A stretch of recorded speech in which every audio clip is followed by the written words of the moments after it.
fakes should be sold with common utility that you use. So think about every piece of utility you guys have used when hitting A. There's an omen blind, a sky blind, right? An omen blind and a sky blind and a jet dash. Those are the common things that the enemy team sees every single round, right? So it makes the most sense in this situation to send all three of these players towards the A site, right?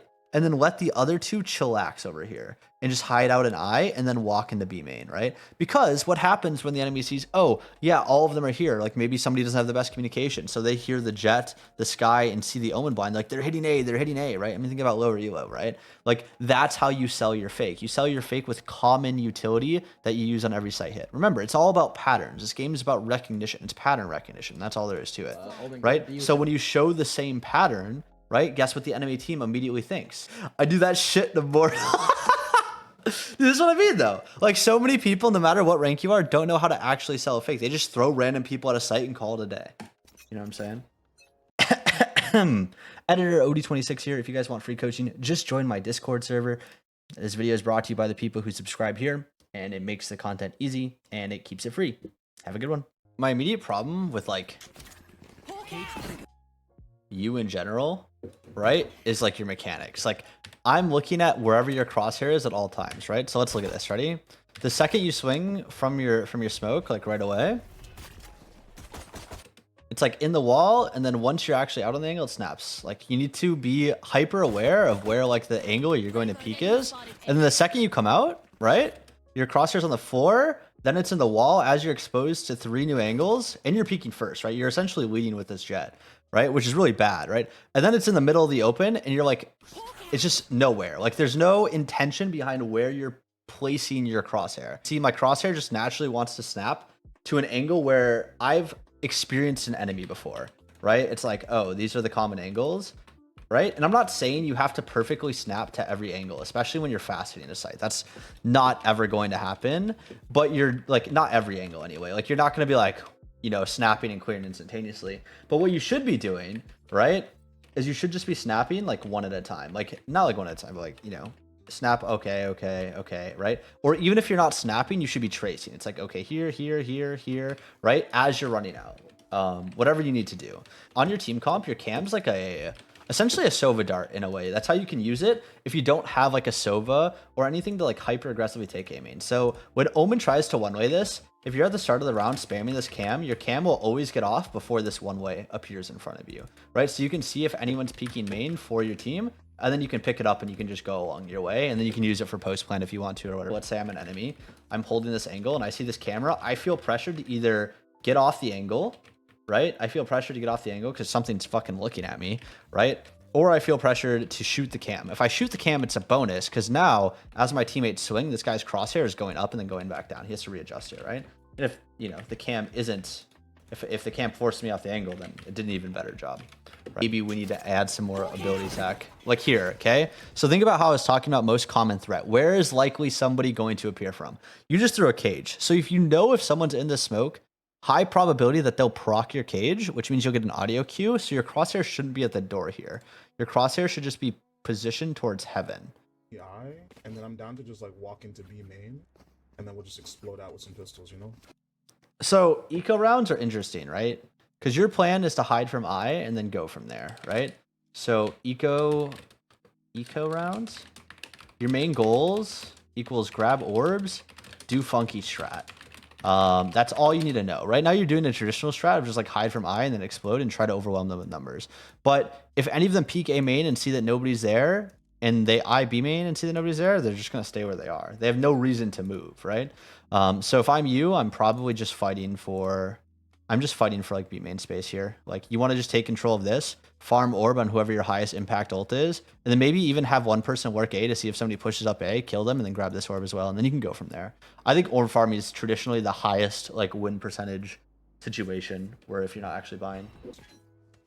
Slow sense, okay. We can ask, what's your sense? But I'm gonna talk to you guys about something real quick about why I don't really care if people have slow senses. What's your sense in DPI, my friend? 0.19, 1600. So funny enough, you are on the higher end. I believe that's like 312 EDPI. right? I believe that's like 312. 9 times 1600. Yeah, it's 304. So it's not the fact that his sense is low, and you can never judge someone's sense by being low by watching their mouse movements in the way that they're moving. In most cases, unless they have extreme EDPI cases or whatever. So it's one of those things where it's like, okay, so what's the actual problem? His problem comes in the sense that, like, in terms of him moving his mouse, he moves it very slow itself. He just slow moves. So imagine his mouse, he's going like this, right? When he aims, he's like taking his sweet time, right? When he aims, instead of just like snapping and trying to be on to the next angle as fast as possible. I don't really talk about sensitivity because it starts an echo chamber of idiots that don't know what they're talking about. What is happening this whole time?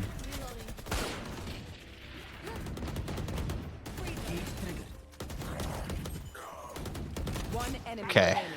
Okay. You're overthinking this whole round, my friend. Listen to everything going on around you. Listen to this war zone you're in. Bullets flying, guns from different angles, abilities being used. Why are you pulling out your fucking knife? Like, what was your decision to pull out your knife and then pull out a piece of utility when there's somebody actively fighting on cat? So you need to learn to just simplify the game about what's going on and what you should be doing at that time, right? You're actively trying to come up with what you're going to do in the moment. That's why you're panicking so much, is you don't anticipate what's going to happen going into the future. So when the future comes, you're trying to think about everything that you could possibly, right? Like, I know as an Omen player, when I am jump spotting C site, exactly what my game plan is. To like, hold on, I gotta get used to this chat. I gotta get used to using this application. So like, let's say I'm on Haven. This is, you know, the running joke with me is I jump spot C-Long in Haven, because like whatever, right? So this is like my running joke, right? So if I'm jump spotting C-Long in Haven, I know the most common ways that I'm gonna play the round in like every situation, right? So I'm either gonna go, so this is like my starting position. So option 1 is I'm going to smoke deep and Omen blind and swing, and I'm going to take fights because I think that I can get a timing and kill either this Jet or the people that are coming in behind them, right? Either's fine, right? Option number 2, if they're flooding faster than I expected or they got deeper up long, then I'm going to play for backside C control, right? So like, let's say I jump spot and there's like 2 motherfuckers already right here. It's like chamber Jet or something. I'm like, oh shit, like they got up sooner. Then I'm gonna smoke center site and I'm gonna play for front site control and I'm gonna TP here. And then when my teammates flood, right, we're gonna be controlling this backside lane. And then option number 3, right, is me to get off site. So for example, let's say all of a sudden like a breach ult comes through. Right, I'm not going to stay on site and try to fight it. I'm just going to get fucking triple flash owned, right? So instead, I'm going to TP off site, right? This all depends on like what utility they have or whatever, right? But that's like the whole concept is I know exactly what I'm going to do and I'm going to have that reaction depending on what's going on in the round. And obviously sometimes that reaction will switch based on patterns that I see, but you should have general concepts going into each round as to why you do specific things, right? So for example, if I'm going A main, right? You as Cypher should know what are the most common things. Well, we're probably going to fight A main, so maybe I'm going to cam off the start, and that's my initial plan. Now, if I cam off the start and an Omen blinds me, then maybe I'm going to cage high ground, right? Because I don't want the Jet updrafting and killing my whole team. So if I cage her off intentionally on this high ground, the Jet has no play because she's going to be fully caged off, right? And there's like a bunch of different plans like that that you can come into your head about what is most likely to happen in this situation where you take A main. Does that make sense? Did I miss a group shower already? All right. Who's just right? I gotta change this shit to sub-only mode. I gotta change this shit to sub-only mode. What the fuck, man? Good cam. Now what are you gonna do with it? Oh, okay. No heaven jumpers? Oh. Okay. Like, look. You can tell in post plant, you literally have no clue what you're doing. So we already talked about your crosshair. Like, look at your crosshairs. Look what you're doing. You're walking out in the open and your crosshairs in a fucking wall instead of somebody that can peek you from heaven. But this is besides the point, right? You literally go into sight with no plan in your head. You're like, I'm in sight. Woohoo! Now what? And then you try to think of something on the spot. Okay. So the problem is, let me teach you how to sell fakes, because let me tell you, every single one of you chatters suck at selling fakes, all right? Fakes should be sold with common utility that you use. So think about every piece of utility you guys have used when hitting A. There's an Omen blind, a Sky blind, right? An Omen blind and a Sky blind and a Jet dash. Those are the common things that the enemy team sees every single round, right? So it makes the most sense in this situation to send all 3 of these players towards the A site, right? And then let the other 2 chillax over here and just hide out an I and then walk into B main, right? Because what happens when the enemy sees, oh, yeah, all of them are here. Like maybe somebody doesn't have the best communication. So they hear the jet, the sky, and see the omen blind. Like they're hitting A, right? I mean, think about lower elo, right? Like that's how you sell your fake. You sell your fake with common utility that you use on every site hit. Remember, it's all about patterns. This game is about recognition. It's pattern recognition. That's all there is to it, right? So when you show the same pattern, right? Guess what the enemy team immediately thinks? I do that shit the more. This is what I mean, though. Like, so many people, no matter what rank you are, don't know how to actually sell a fake. They just throw random people at a site and call it a day. You know what I'm saying? I'm still working on that. In Gold 3, people making contact is enough to fake a site a lot. So here's the thing, though. Now, people making contact is enough to fake a site a lot. I don't disagree in lower elos. But what happens when you play against a Smurf? Because guess what? They're in the ecosystem of Valorant, and they recognize that, and they calm to their team or something. What happens when you play against a smart gold player who's just bad at the game? What happens when you play against a gold player with good comms, right? Then all of a sudden, your plan fails, right? So many people think, well, it works in Gold 3. That's why you're fucking Gold 3. Right? Because it hits a limit to where that no longer works anymore and you're not optimized in your playstyle. You can't use excuses, it works in X rank. You know what I'm saying? Look, they didn't even fall for it. They didn't even fall for your fake. You got Randall, Bob, Andy in Gold 3 reading your fake. Randall, Bob, Andy. You're getting out-thought by Randy, Bob, Andy.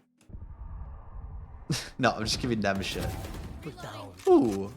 Pulls out knife after kill. Pulls out knife again after kill. All right. I have a major issue with gold players, okay? So the rule of thumb, if you kill 1, expect 2. That's it. You are killing 1. Dude, this is you. Ready? Watch. Ready?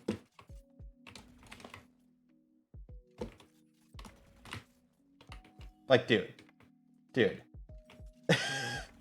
Oh, in 3v1, I would use Cypher Ult to secure this round. This is the easiest way to secure the round. You just pop the Cypher Ult. Cypher Ult is a mid-round information tool, just like Sky. In 3v1s, 2v1s, never be scared to use Sky or Cypher Ult because it guarantees a round, and guaranteeing a round at the cost of an ultimate is always good. Unless you have direct information where they are already, then sure. But if somebody's saying he might be B, I'd just pop the ult. Stairs. Where is everyone hiding? But yeah, so there you go. You have direct information on B. Good enough, right? Now you just won the round.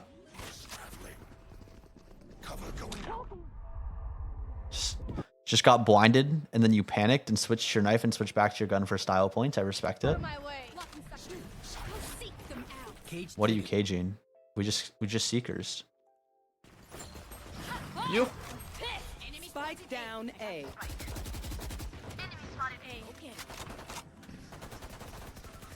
Dude, on site, Neon. You are terrifying. This goes down to our other issue, though. Last player standing. This goes down to our other issue. Watch you scale site here. Your pathing to site was walk out to here, shoot a couple bullets through a smoke, reload, and stay here. Like, objectively to you, does that seem like a good plan to you when you're doing that? No, not really, right? So a better play might be to scale up right side still, right? Because you know your jet's already pushed up, right? And then maybe we're jumping up heaven and then caging this and fighting this with our jet after the smoke goes away. You know what I'm saying? Like maybe that's our play. So maybe we're going out to get here, right? With my jet, and then we're comboing here, and then we're caging this, and then we're fighting heaven together. Boom. That's like, maybe that's my main goal. But then, hear me out. Maybe they fast flood, right? Maybe they start fast flooding. So now we need to come up with a play in our heads internally. God, I need to get used to this. We need to come up to our heads if they're going to fast flood. Maybe my fast flood equals I'm just going to throw a cage to cut off line of sight, like on top of this box, right? And then I'm going to tuck and play around this cage because they threw like a blind or they stunned me, right? And now I have like a very high vertical cage that's hard for them to deal with and really annoying to play around, right? And then my end goal is to get to hell and then reset and then come up with another situation from hell. And then you have a different situations you can play from hell internally. Maybe one of your situations from hell is to walk out here and then walk down and then cover door and play door with your cages, right? Maybe one of your situations internally is, oh, Omen, can you resmoke, Omen blinds, and then you jump up and now you're controlling heaven later into the post plan. Maybe your third play is literally just to stay hell because your teammate's door has died and now we're just in a bad situation, right?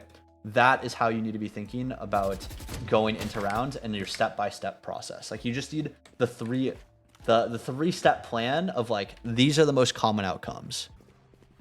Omen Omen's T. mid. Enemy spotted. 2 flank. Hey, go away, go away. Yeah, go away. Omen was on the left, Last player standing. One enemy It remaining. was good technique. You swung until you were ready to fight her, and then you stopped. Right? I'm down. Okay, now we're re-walking back. Keep walking forward. Yeah. Keep walking. Yep. Don't be scared. 30 Don't be seconds scared. left. Good job.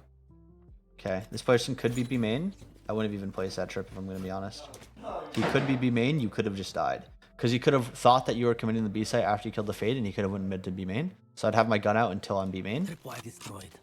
Ends up being market.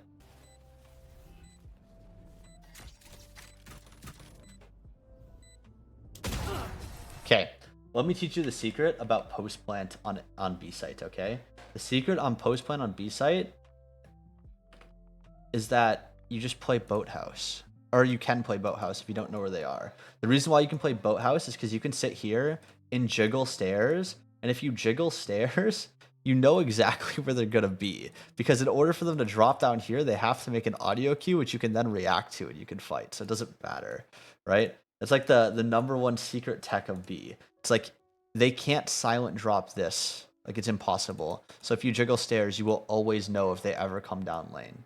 Every single time, without fail. Right? Is it the optimal play every time? No, but when you're pinned to a corner like this, you can silent drop?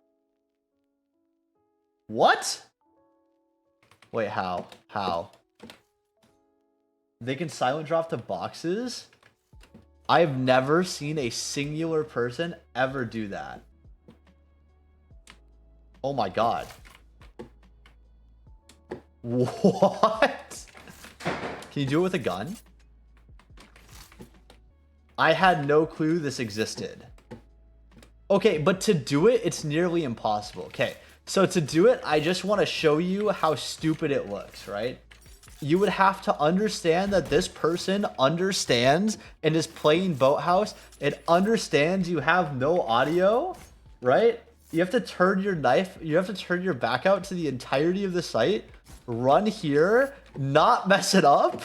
Like, dude. And you have to perfectly time the shift too. I've done it at clutches a couple times. Jesus. You do it backwards if you're the GOAT. But you still have to have your knife out, right? How do you do this backwards without making audio? What? If the enemy pulls this off in your gold game, you can blame the round on me. I don't care. If the enemy pulls this off in a gold game or a platinum or anything sub-immortal, you can blame the round loss on me. Cause then it's just like, wow.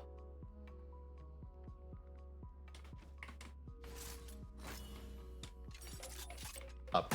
Wow, my mind is blown. I just had no idea because I've never in my entire life seen anybody silent drop off the boxes before. Holy shit, I did not know you could silent jump that. That is crazy. A lot of opinions on how I play. It's crazy. Alright. Remember to make nice knife noise every time. Odie threatening his viewers? Real. Yeah, you can silent jump upwards, it's fine. It's not a big deal. Holy fuck, dude. My mind is blown. I did not know. I would not throw these cages. You are wasting your cages. Unless you were to pop this one. If you were to pop this one right now, sure, I don't care. But you also have a teammate mid. So, like, I'm probably not popping this cage. But, like, if you want to throw this cage here for security, sure. This other cage you should pocket just in case something goes wrong in the 4v2. You should just hold it. You have a smoke here already. 6k? Cams. One enemy remaining. So this is a really common mistake in my opinion. I do objectively think the position you are playing, like with your teammates, might be the better play or whatever. But in a 4v2, you should just go fight with your teammates. This is a general rule of thumb, and you will always have a higher probability of winning in ranked if you just go fight with your teammates. So let's say your Jet pushes CT. I might actually just walk CT with my Jet, knowing this person's hell, and then just double up with my Jet, right? First cage drops logs. But yeah. And then you just end up taking a 1v1, right? So pay attention to what you're doing right now. In a +2 situation with bomb down, where you know this guy is, you are holding a drop for logs, and yes, you have the advantageous position in this gunfight, but it's a 3v1. If he drops and one taps you here, you've just given him an into the round. Or if he peeks it more properly. You're not holding the angle properly, by the way. You're not holding the angle properly. A lot of people are surprised with how far you can swing out here. This guy could have peeked like this and killed you if he does it right. He could have peeked like this and killed you because of where you were. Anyway, yeah, don't drop logs, chat. Dropping logs is troll. You should always just like scale out stairs side. Or if you're going to, you should just drop forward. Makes more sense, right? There's no reason to drop logs to expose yourself to lane. You should always just like drop forward if you know their site. Just makes more sense. So like my idea when I'm playing sentinels on defense is to play aggressive at first and then start playing more passive after I've identified the enemy's pattern. So I cam here into B main. If there's nobody here, I might just hold the cage, come back, grab this, or I might just early rotate off of this, right? I might just early rotate off of this cam at the start of the round. I think playing setups, quote unquote, in the first 4 rounds is a little troll, like traditional setups. You can still put this trip here, it's fine, it's a kill trip. It's a kill trip. I'd put it farther out if I were you personally, because you don't want them getting deep into lane, right? And then you're market, and then all of a sudden you can't shoot them from market because it's too deep into lane. You know what I'm saying? So I'd put the trip like slightly farther outwards. Every piece of utility you have should be placed with an intention, right? So if you are placing this trip, you should understand your goal of this trip is to kill somebody that is lane from market. Okay. Let's see what we do. This one's a better trip. It could still be a little bit better, but it's a passable. That's a good trip. I like that. These are good. You're playing market, right? These are good. So as long as you know why these trips are good, they're kill trips to kill people from market.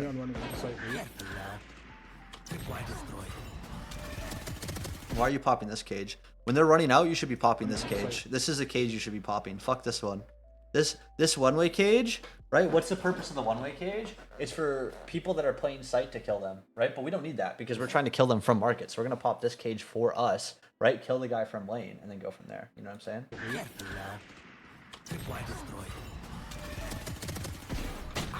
One more lane. Because you could have swung out immediately, right? Once you heard them, your crosshair should have immediately prepped to this cage because you have 2 kill trips that are to kill from market, right? You have this trip and this trip. So the second you were like, okay, I hear them running out main, I'm pointing my crosshair towards this trip. They run out, they hit the trip, cage pop, me swing, me kill. Good. You know what I'm saying? Like, you need to have that thought process in your head, which is the original thing we talked about. Running up mid, running up mid. Running up mid? Ooh. Oh my god, knife out? Oh my, no. Your knife. Giving me anxiety. Not out yet. Yeah, mid pizza. Ooh, we're gonna lose this game. Lose this round. 30 seconds left. Wait, they're hitting our site? Oh my god. Wait, what? What is happening? Spike down. What is going on? What are you doing? You're stressing me out, man. I feel stressed watching your gameplay. Never. Whoa. Bro. One enemy remaining. 10 seconds left. Nice. Reloading. Oh, you win. Yep, you just AFK here. Good decision. Fucking well played, you.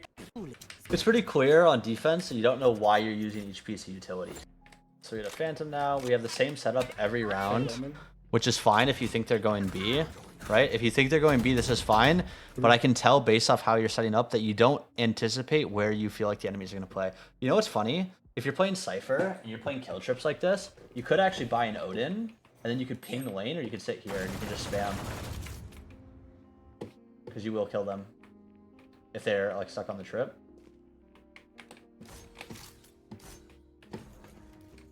Here. A lot of people don't know that market's spammable. Yeah, they can't do anything about it. Like, they're just dead if you spam from here. Like, every time. Yeah, never forget that, like, Odin, like, Ascent walls are just paper. So, like, every wall that you see on this site with an Odin is pure spammable. Like, every single one, including Boathouse. Boathouse is also spammable. right? So like Odin teching from market, if you have a kill setup, it actually works very well. And on top of this, even if you don't have a kill setup, you can spam, you can ping right here. You just